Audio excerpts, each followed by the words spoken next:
If Heather's watching this or anyone responsible is watching it, the message is the same. We miss you. We want you back home. We don't understand. Don't want to understand. There's nothing to forgive. There's no laws broken. Heather, if you see this and you can come home, or at least call. We don't understand. 20-year-old Heather Elvis was the older daughter of natives of South Carolina Terry and Debbie Elvis. She was incredibly close with her parents and her younger sister. Later, her father described their relationship like this: "We've always been a really tight-knit family where everyone does everything for each other." Heather had an especially close bond with her dad. They talked every single day, constantly texting back and forth. She had always been very independent, and after graduating from James High School in 2011, she decided she wanted to move out of her parents' home and get an apartment with her best friend, Brianna. Terry and Debbie fully supported her decision. At the age of 20, Haza worked hard as a waitress at a Scottish-themed restaurant called the Tilt Kilt in Myrtle Beach. She was also taking cosmetology courses, striving to fulfill her long-held dream of becoming a professional makeup artist. Her younger sister Morgan said about Hazar's life goals that she loved makeup and wanted to be in front of the camera. She didn't recognize any limits when it came to her dreams. In addition to her creativity and uniqueness, Heather was very popular and beloved in the city thanks to her warm, carefree, and positive nature. When people remembered Heather, they smiled because she was full of individuality. One of her friends described Heather as open, free-spirited, and in love with life. She always wanted to live life to the fullest. By the beginning of the summer of 2013, Heather had already been living with her best friend Brianna in Myrtle Beach for about a year. Her studies and life in general were going very well. However, all of this was about to change when a chance encounter at the Tilted Kilt set off a chain of events that would ultimately end in tragedy. On a warm June day, Heather Elvis was working a daytime shift at a busy restaurant. She was taking orders, clearing tables, and as always, chatting with customers. While carrying trays back to the kitchen, she ran into 37-year-old father of three, Sidney Moorer, a local maintenance worker who ran a small business repairing broken kitchen equipment around Myrtle Beach. A conversation started between them, and Heather was immediately drawn to him. In a post from her account, Moonchild, she hinted at a new attraction to the repairman, writing, "I've developed a taste for older men." By the end of July, she had posted several sexually suggestive messages on social media, aimed at the guy who's building something at my work. Heather would also often point Sidney out to her friends and coworkers, saying, "That's the guy right there." Sidney enjoyed the attention from Heather, and he started showing up at the restaurant more and more often just to talk to her. People frequently saw them laughing together in the kitchen whenever he was called in to fix equipment. By July, what may have started as an innocent crush seemed to be turning into something more serious. When Heather posted 2 Twitter statuses just 1 minute apart, hinting at a possible relationship between her and Sidney. "Baby did a bad thing," she wrote, followed by, "I'm in way too deep, but watch me get deeper." Most of Heather's co-workers already knew about the 20-year-old's feelings for Sidney, and rumors about their affair began to spread.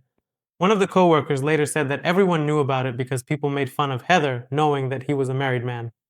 But Heather was often criticized, and the girls she worked with called her all sorts of names. One day, 2 of them decided to call the hotel and pretend to be his wife, Sidney. In August, the rumors seemed to subside. They were confirmed when Sidney started spending time near the Tilted Kilt on his days off, often bringing Heather coffee and bagels or waiting for her in his car, behind the restaurant while she finished her shift. The couple also began to speak more openly with friends about their affair.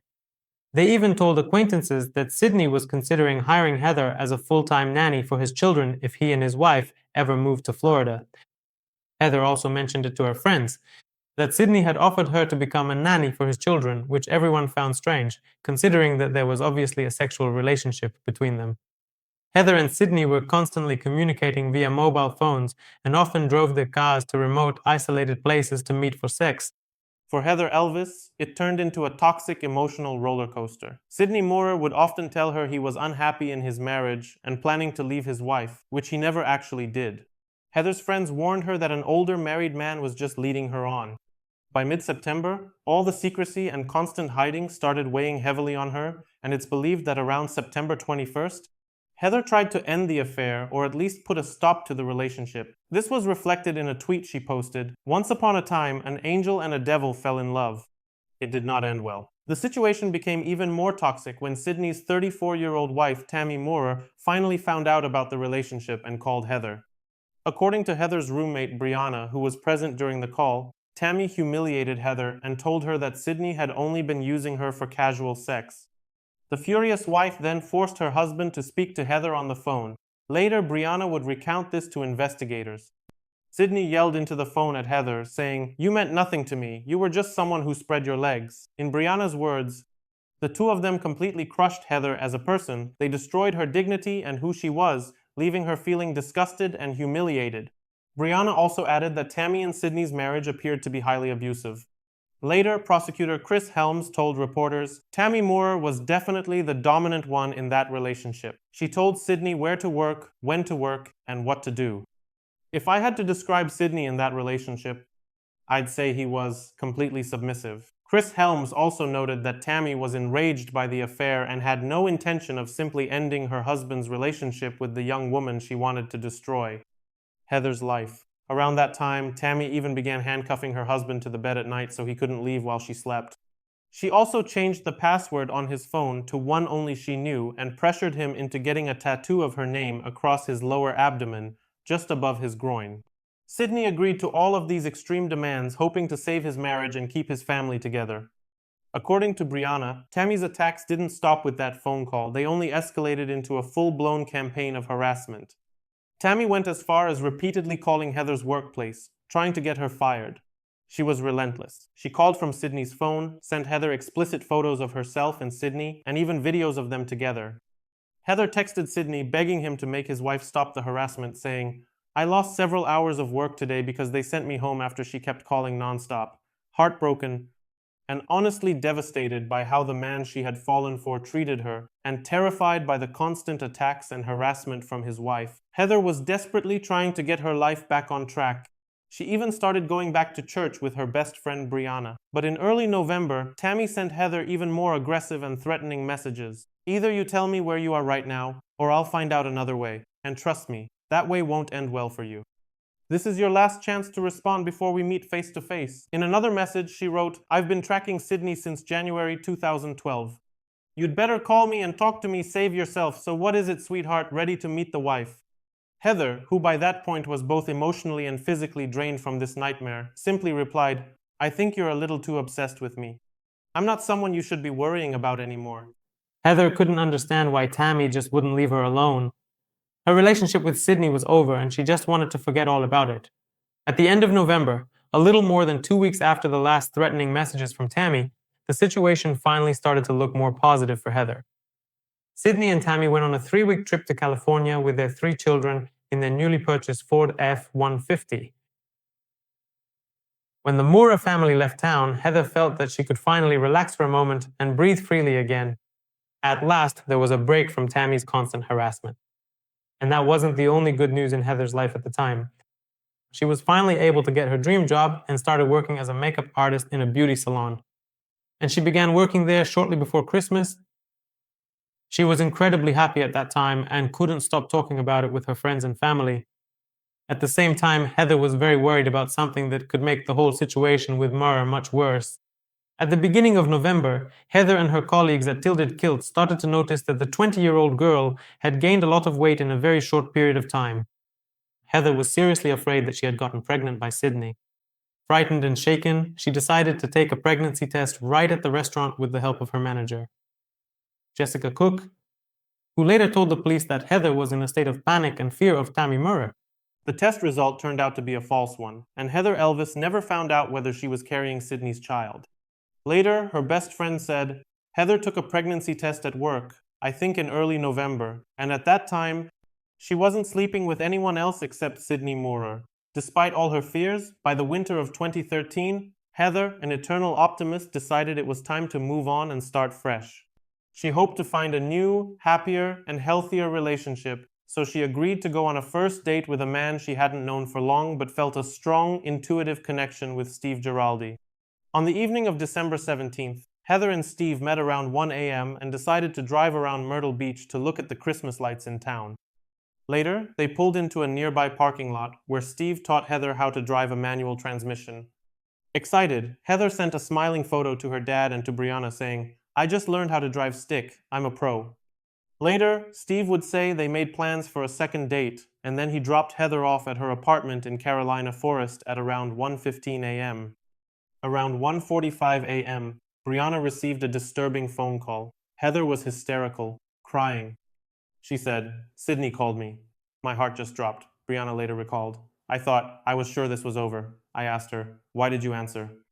And she said, "Because it wasn't his number." Heather explained that he told her he had left his wife, apologized, and wanted to see her and be with her. I got angry and said, "Don't do this. You just started moving on. You're happy again. You're finally yourself again. Just go to sleep, sleep on it, and we'll talk in the morning." That's where they left it. The next day, December 19th, local police were called to check on a suspiciously abandoned vehicle, a green Dodge Intrepid that was sitting crooked and poorly parked in a remote, isolated waterfront area known as Peachtree Landing, about 8 miles from Myrtle Beach along the Waccamaw River. This stretch of shoreline was used as a small boat launch, located at the end of a long, deserted road with almost no traffic. The car was locked. Officers ran the license plate through the registration system and it came back with the owner's name. The green Dodge Intrepid was registered to Terry Elvis, Heather's father. At that moment, Terry Elvis was at home, sitting on the couch in the living room, watching television. When the police knocked on the door to inform him about the found Dodge Intrepid, confused and unable to reach his daughter by phone, he agreed to go with the officers to Peachtree Landing to find out what was happening. Seeing Heather's car strangely parked in such an isolated place, he was shocked, but at first he did not panic. He unlocked the car with the spare key he had with him and allowed the police officers to inspect the interior. Later he recalled, "I thought the car might have been stolen because of the way it was parked. Maybe someone took it and just abandoned it there. It really hit me." The question, "Where is Heather?" only struck me, he said, when the officers started inspecting the things inside. When the police didn't find Heather's bag, keys, or mobile phone in the car, her father started to seriously worry. He tried calling her again. The phone was switched off. Then he went to the Little Kill, but the staff told him that Heather wasn't there and that she wasn't scheduled to work until the next day. That's when Terry immediately realized that something was wrong. "This is absolutely not like Heather," he said. "She never did anything like this." Something happened. At first, the police were in charge. The department did not consider the parking area or the car itself to be a crime scene. There was no broken glass, no signs of a struggle or blood. However, a missing person case was opened immediately. Officers and volunteers began searching around the parking area while divers combed the river. Heather Elvis's family and friends mounting a search across several counties again this morning. Teams of volunteers fanning across South Carolina in the bitter cold, searching by boat, by ATV, on foot and horseback. No amount of attention, no amount of law enforcement, no amount of work, effort that I do or anybody does is ever going to be enough until she's back home again. The 20-year-old disappeared after a date in the early morning hours of December 18th. There's no clear indication of why she left the apartment again after the date. There was no obvious signs of anything that occurred at the apartment. Earlier that night, her date was teaching her how to drive a stick shift in this small parking lot. She called a friend afterwards to say how well the date went. Her father says she sent him a text. It was this picture of her driving the car that night. For years, I tried to teach her how to drive one, and I just didn't have the patience to do it. And now she was doing it on her own. I'm very proud of it. The next day, when she failed to show up for work, police found her abandoned car at a boat landing not far from her parents' home. I think that everybody should take a moment to hold their family and tell them that they love them, because sometimes it's not enough to just assume that they know. Just waiting for the right person to come forward and say, "I saw something," or "I heard something," or "I know something," or "I did something." They've kept the Christmas tree up, and her presents are waiting for her. Near the boat landing, human remains were later discovered, but testing showed the bones belonged to a man. With no physical evidence to go on, detectives began retracing Heather Elvis's movements on December 17th and 18th. Steve Giraldi, the man Heather had been with on the night she was last seen, was brought in for questioning. He was quickly ruled out as a suspect and released. Well, Tim, you mentioned community, and one small community of Heather's is where she worked, a place where coworkers say they still feel the pain of not having Heather by their side. Heather worked for us for over a year, and her name, we still keep her name on the schedule, you know, because, you know, until there's peace for everyone, her family, the community, our work family, you know, we're keeping her name there. Against the backdrop of shock and desperation from Heather Elvis's family and friends, who were posting emotional pleas for information and even offering a reward, Tammy Moorer immediately went on social media to continue her campaign of hate. She posted a long, angry message on Facebook that began with the words, "While Sydney was cheating on me in September and October with a mentally ill woman who went missing on December 20th, the police learned about the intense affair between Sydney Moorer and Heather from her roommate, Brianna, as well as several employees of Tilted Kilt Pub and Eatery. After that, detectives brought Sydney in for questioning. From the very beginning, he came across as evasive and detached. He denied being anywhere near Peachtree Landing on the night of December 17th or the morning of the 18th. He insisted he hadn't been in contact with Heather at all, and in a particularly bizarre claim, said that during that time he had been driving around in his pickup truck with his wife Tammy, having sex in public places, and that they had even recorded it on their phones. Experienced detectives felt he was lying. They just didn't have the proof yet. When investigators started analyzing Heather's call history and phone data, they got their first major break in the case and began reconstructing her final movements, along with Sydney's role in what happened. On the morning of December 18th, just as Brianna had described, Heather received a call from a number she didn't recognize. She didn't recognize it because the call had been made from a public payphone. The conversation lasted about 5 minutes. After that, Heather frantically tried to call the number back multiple times, starting around 1:35 Minha CG, she dialed that payphone 9 times. The only reason she would call an unknown number 9 times is because she was trying to reconnect with the person she had just spoken to, an investigator later explained. Using Heather's phone data, investigators traced the number to a payphone located near a gas station in Myrtle Beach. Surveillance cameras captured a person using that payphone at the exact time the call was made to Heather's phone. When Sydney was asked if he had made that call, he initially denied it. Did you try calling her? Just a minute? A second? You sure? Maybe. Okay, how about we start again? I did. I called her. Okay, what did you say? I asked her to please leave me alone. Tammy Moorer was also brought in for questioning. She talked about her marriage and denied having any involvement in the disappearance of Heather Elvis. But you guys don't understand. I had boyfriends. We had an open marriage. That's okay. I could care less if he had sex with 100 people. Okay. All right. I mean, that doesn't really, it doesn't bother me. So, I mean, this girl, I can tell you just by, as an outsider looking at the Twitter, which I didn't know existed until all this went down, she's not right. She's not normal. I was 20. I partied with bands constantly. I wasn't that kind of girl. And believe me, I had the friends to make me that kind of girl, and I didn't do it. Following their suspicions and not relying on assumptions, the detectives decided to check all available surveillance cameras in the county. It was painstaking, monotonous work, hours of watching, rewinding, and comparing footage. But very quickly, it began to yield results. Among hundreds of recordings, they came across new, extremely incriminating evidence that dramatically changed the perception of what happened that night. Shortly before Heather's call, cameras captured Sydney at the local Walmart. He was buying a pregnancy test, a purchase that immediately drew the investigators' attention, given the nature of his relationship with Heather.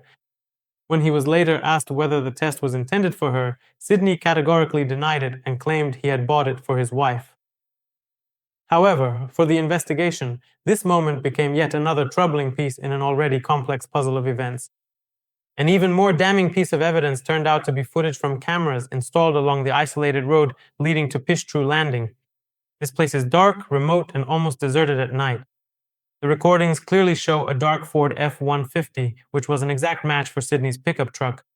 At 3:36 a.m., the camera captured the vehicle moving in the direction of the area where Heather's abandoned car would later be found. Exactly 10 minutes later. At 3:46, the same pickup appears on camera again. This time it remains in the area. Later, experts unequivocally confirmed it was the pickup. The vehicle in the video was 100% identical to Sydney's truck. At that point, investigators found it especially alarming. Sydney Moore was the last person to speak with Heather Elvis and, as they believed, the last to see her alive at Peachtree Landing.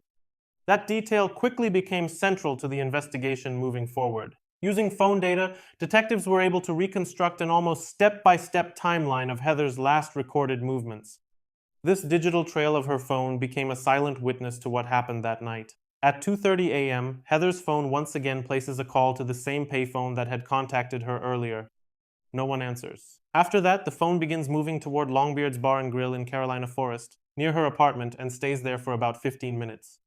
Then the signal is picked up in the area of Augusta Plantation Drive, before the phone returns to Longbeard's Bar and Grill and remains there for another 15 minutes. A call is made to Sydney's phone, but there's no answer. After that, the phone goes back to Heather's apartment and stays there for about 5 minutes. At 3:25 a.m., there's another call to Sydney Moore's phone this time. He answers, and the call lasts 4 minutes. At 3:37 a.m., Heather Elvis's phone starts moving toward Peachtree Landing. About a minute later, there are 3 attempts to call Sydney, all unanswered. At 3:41 a.m., there's one more failed attempt to reach him. And at 3:42 a.m., Heather's phone is believed to have been turned off for good. Location data that closely matched surveillance footage of Sydney Moore's pickup truck heading toward Peachtree Landing turned out to be incredibly incriminating. For investigators, this no longer looked like a coincidence. It looked like a clear and deeply troubling pattern. Even more evidence came to light after detectives obtained a search warrant for the Moorer home. During the search, they discovered that on December 20th, the couple had gotten rid of their home surveillance system under suspicious circumstances. Then, just one day later, on December 21st, they installed a new one. The old system was never recovered. Because of that, investigators seized the new system, and what they found on the footage became another disturbing blow. The video showed Sydney Moorer and Tammy Moorer carefully cleaning the passenger side of the pickup truck. They worked slowly and methodically, paying attention to every detail, not missing a single spot. Afterward, they burned the rags they had used to clean the vehicle. All of this happened on the very same day the new cameras were installed. To investigators, those actions looked like a desperate attempt to erase evidence and at the same time, like a silent confession captured on camera without a single word. Prayer vigil for Heather Elvis. It was held last night at Peachtree Boat Landing. Her car was found abandoned there in December 2013. Her family continues to ask anyone with information to come forward. We just have a feeling that there's people out there that know something that haven't come forward yet. And we're just hoping that no matter how little they think it is or how much trouble they think they might get into or what people might think of them, that all of those things, they'll overcome that and just go ahead and come and tell what they know. The Elvis family plans to hold a fundraiser next week to rebuild a community garden at the landing. They will spread rocks sold during that fundraiser in the garden on Heather's birthday, which is June 30th. Proceeds will go to the Q Center for Missing Persons. And finally, after several months, in February 2014, police were able to announce a breakthrough in the case, the kind of breakthrough everyone had been waiting for. For many people, it came as no surprise that Sydney Moorer and Tammy Moorer were arrested in connection with the disappearance of Heather Elvis. Soon after, they were charged with kidnapping, and despite the absence of a body, also with murder. Investigators still needed to find Heather, but the couple remained silent. This morning, Sydney and Tammy Moorer are behind bars in connection with the disappearance of 20-year-old Heather Elvis. I wanted to feel happy about it, but there's no joy in it. Heather's still not home. And for over 2 months, frustratingly slow progress until Friday's arrest, where police also raided the couple's home. Anything that we release at this point, it could do a lot more harm than it could do good. The breakthrough in the case coming from a discovery made by Elvis's father. He says he looked up her cell phone records. There were a lot of calls to one particular number in the last hours before the phone stopped working. That number, the parents telling ABC News, belonged to 38-year-old Sydney Moorer. Police say he and Elvis may have had a romantic relationship. While Moorer was in custody, the police did not stop working and continued to methodically build the case. Step by step, investigators analyzed every detail, every testimony, every fragment of the collected materials. Despite their confidence in the direction of the investigation and their conviction that they were on the right track, the available evidence turned out to be insufficient to legally prove the most serious charge possible, murder. As a result, the murder charges against Tammy and Sydney were dropped. At the same time, the kidnapping charges remained in effect, and the case was far from over. Debbie admitted that the news about the dismissal of the murder charge was a painful blow for her. She felt deep disappointment, as if another chance to get closer to the truth had been lost, but at the same time, something unexpected came along, a relief that was hard to comprehend. She didn't have to go through a trial where, over and over again, all the most horrific things that could have happened to her daughter would be discussed in detail and speculation. Heather's family also held on to hope that such a decision could change the course of events. Perhaps it would encourage someone to speak up, to break the silence and provide information that has so far remained hidden. After the murder charge was dropped, Druzia was given the opportunity to post bail. Tammy and Sydney were released and returned home, awaiting further developments and the trial for the charge of Heather's abduction. For many, this seemed like a troubling moment. People connected to the high-profile disappearance case found themselves back in their ordinary lives. After their release, despite a clear ban on public statements, they went on social media. There, Tammy and Sydney openly declared their innocence, insisting that they had been made scapegoats. These posts sparked a wave of outrage and further heightened social tension. Sydney Mura went even further. He gave an emotional television interview in which he tried to portray himself as a victim of circumstances. Meanwhile, for Heather's family, every such word sounded like yet another reminder that there were still no answers. Says he's frustrated he can't talk about it. He did talk about how it's hurting his family. It's all a game. Everything's a game, and it's not a game. It never has been a game from the very beginning. The meanness that I've seen come out of people, it amazes me. How you can be so mean to someone you know nothing about a subject you know nothing about something that we did not do. Since being charged, Sydney Moore says he's lost nearly everything he's worked for in his life and can't get a job while the case goes through the legal system. Despite the costs, Moore says he won't stop fighting the charges. Because if I confess to something I didn't do, then there's a murderer or a kidnapper or whatever running around somewhere in this community, and no one even knows. That's the scary part. Violating the court's gag order ultimately came back to haunt Sydney Moorer in a serious way. His comments, made in direct defiance of the judge's instructions, did not go unnoticed. For contempt of court, he was sentenced to 5 months in jail, a separate conviction that only deepened his legal troubles and underscored the growing tension surrounding the case. Meanwhile, Tammy Moorer didn't hide her outrage and publicly zayavlala, expressing a sense of being targeted and hostility from the community, saying, "It feels like this town wants to crucify me over all the lies going around." Her words were loud, but they didn't change the reality. The case remained firmly in the spotlight for both law enforcement and the public. Months dragged on slowly and heavily, quietly turning into years. The waiting stretched on, and the tension only kept building. In 2017, another chapter unfolded for Sydney Moorer. He was found guilty of obstruction of justice and sentenced to 10 years in prison. That verdict became yet another blow in a case that had long since grown beyond a typical criminal proceeding. After that, the moment everyone had been waiting for, inevitably arrived the main trial on the charges against Sydney and Tammy for the kidnapping of Heather Elvis. The court proceedings unfolded under intense media scrutiny. News outlets covered every detail, every statement, every movement inside the courtroom. By that point, the case had become highly high-profile, a symbol of a long search for truth and answers that still hadn't been found. 6 years had passed since Heather was last seen alive. 6 years of waiting, pain, and unanswered questions. After countless testimonies, a massive body of evidence, and many hours of tense hearings, the decisive moment finally came in 2019. It was time for the verdicts, the final point in the courtroom chapter of a story that, for Heather's family, still felt far from over. We, the jury, find the defendant, Tammy Kaysen Moore, guilty of kidnapping. Sydney Moore will spend 30 years in prison now for kidnapping and conspiracy in the case. The jury handed down that guilty verdict on Wednesday after less than 2 hours of deliberation. I feel like I'm begging for my life for something that I didn't do, that I didn't have anything to do with. Moore was ultimately sentenced to 30 years in prison for each charge. 2 sentences she'll serve at the same time. Justice was ultimately served. Tammy Moorer and Sydney Moorer were found guilty of kidnapping Heather Elvis and sentenced to 30 years in prison. That decision became the culmination of a long and exhausting process, shaped by years of waiting, painful hearings, and constant uncertainty for the family. The verdict didn't bring Heather back, and it didn't fill the void left by her disappearance, but it did establish one crucial thing. Responsibility had been determined, and the crime had been judged under the law. Even after the sentencing, Sydney continued to insist on his innocence. Standing before the court, he spoke calmly, without visible emotion, repeating words that, for Heather's family, sounded like yet another reminder of the lack of answers.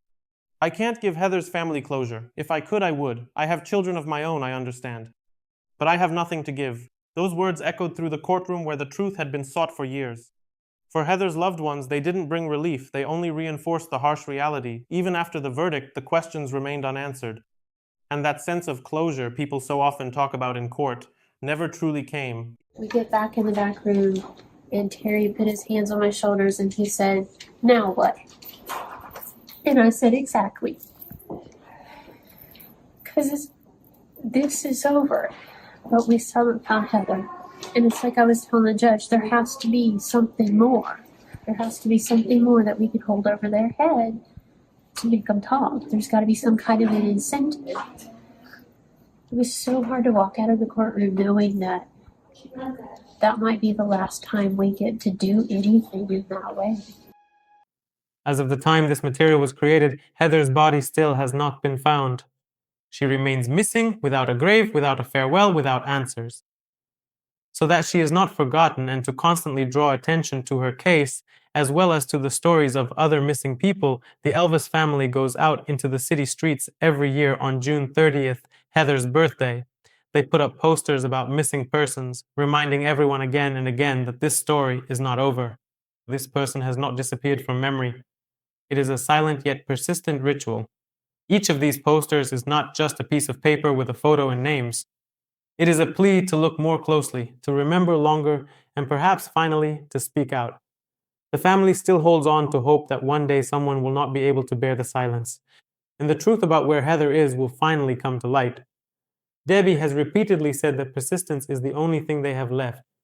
She will never stop searching for answers, not only for her daughter, but also for other missing people whose names could just as easily be lost to time.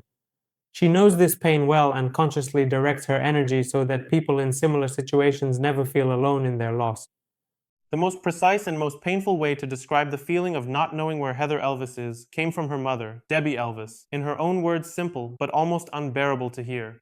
"As a mother, you carried this child inside you. You held her in your arms, comforted her when she cried, put bandages on her scrapes. And now, all you want, more than anything, is to hold your child again, and you can't. You keep replaying every little detail in your head, over and over, wondering what you could have done differently, what you could have said to change things. For our family, and for any family who's lost someone, it's unbearable. Not knowing, not being able to take care of your child in any way. They call it closure. I hate that word, but that's what it's supposed to be. Heartbroken, Terry Elvis, Heather's father, has held on through years of waiting and exhausting uncertainty, still hoping that one day she'll be found. That hope, fragile but still alive, is what keeps him going in a story that never truly found its ending. I hold on to the hope that somehow I'll turn toward the front door, and she'll walk in," he said. "Do I really deep down believe that's going to happen? No. But I'm never going to give up. Thank you for watching this video all the way through. I truly appreciate your support with a subscribe, a like, and a comment. Stay safe, and I'll see you in the next one.